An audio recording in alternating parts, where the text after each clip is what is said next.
and today we will chat again. And hello, can you introduce yourself?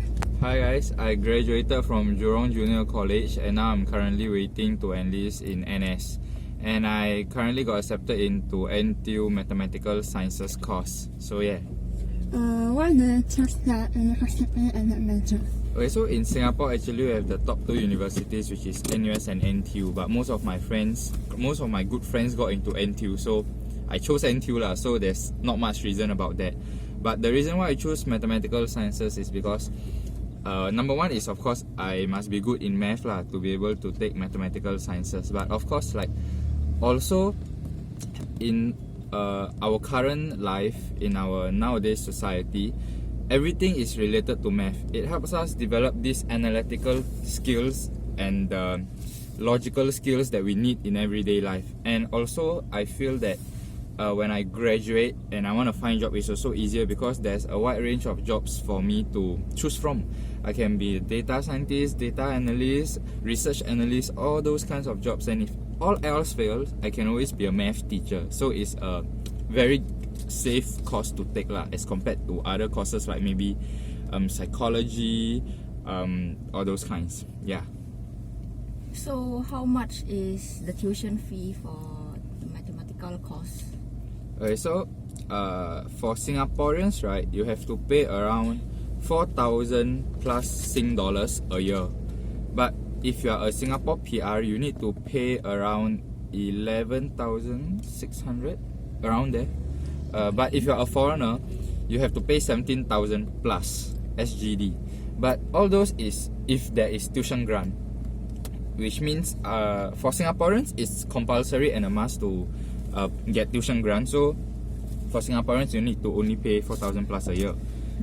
But if you are a Singapore PR or if you are a foreigner, you can actually decide whether you want the tuition grant or don't want. If you don't want the tuition grant, you need to pay 2 times the price. So just now I said Singapore PR needs to pay around 11,000, right?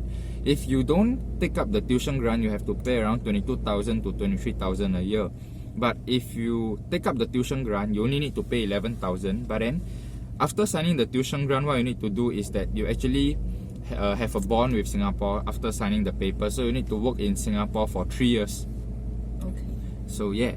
Same goes for the foreigner pricing, 17,000 with tuition grant, but if without tuition grant it's 35,000. Yeah. Okay. How many people do they receive for your course? For my course, they accept, for mathematical sciences, they accept around 100 plus students a year. But it differs lah.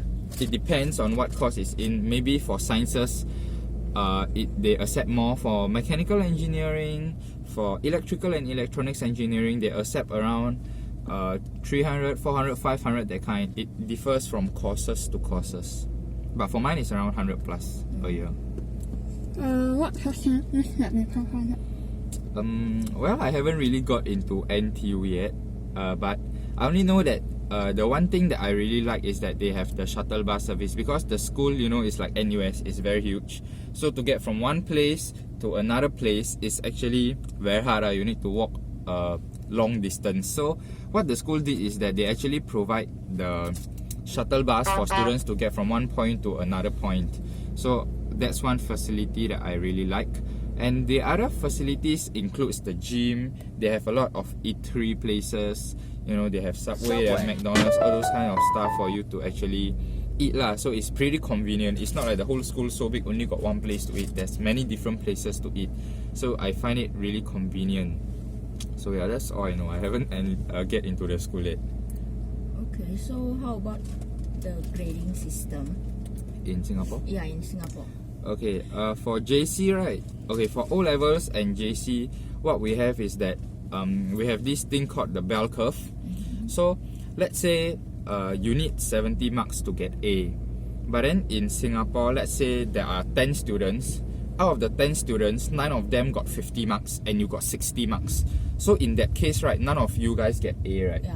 But then if say you're the one who got 60 marks, but then because of this grading system called the bell curve, if you are the maybe let's say top 20%, okay, maybe someone got 70 and someone got 60, then 58, 56, that kind, the top 20% will get A. So as long as you are above other people, the A belongs to yours.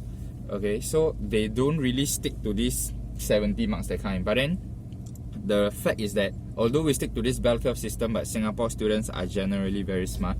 So usually you won't see a A grade if they score below that 70 lah. Probably it's actually higher. You need to score like 75 to get A, 80 to get A, that kind, to be more confirm and guaranteed an A lah. But yeah, they stick to this bell curve system where if you are stronger than other people, you will be the one getting the better grades. Okay.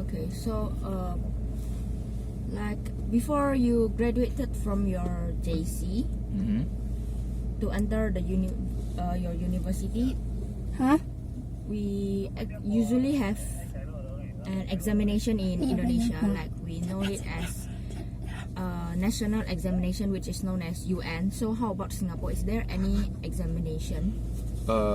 In Singapore, of course there's examination. We have, okay, in primary school we have this thing called PSLE, which is primary school living examination.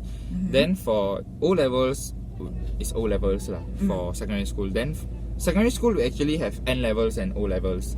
So if you do well in primary school, I can actually go up to secondary school and I take O levels, which is a 4 years course. If I didn't do so well, I can go to secondary school and do a 4 years course, but I will take N levels. And then I can decide whether I want to go poly or I want to go ITE. Okay, no one will choose IT, but whether I want to go poly or I want to stick to secondary school and continue my 5th year before I can do O levels. Yeah. Then there's also this group where they don't do that well in PSLE, and then when they go to secondary school, after 4 years of N levels, they go to ITE straight. So that is the secondary school examinations. And for the JC examinations, we have A levels. Yeah. I'm not so sure about the poly ones. Poly ones, they have those examinations where you get your GPA lah, but I'm not so sure about it. I only know about the JC ones. Yeah.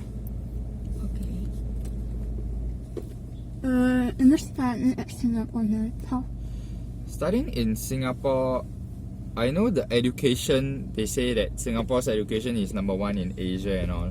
So by right, we should expect it to be difficult and tough. But because the teachers there are really very helpful, if there's anything you don't know, you can always approach them, and they work long hours.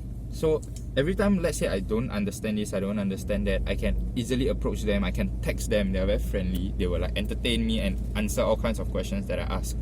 So I would say yes, at certain points, certain subjects, I find it really challenging. But if say you are willing to put in the time and the effort to study, I don't see a reason why you wouldn't score well lah. You will do pretty well if you are willing to sacrifice maybe your playing time, your sleeping time, your hanging out with friends time to study that little bit more to get your concepts right. I think it's still pretty easy and manageable. Yeah. Thank you for sharing your information about school system. And if you want to know more, just contact the chat and it's the email. Yeah. So that's all. Don't forget to like, subscribe, and turn on the bell. Bye. Bye.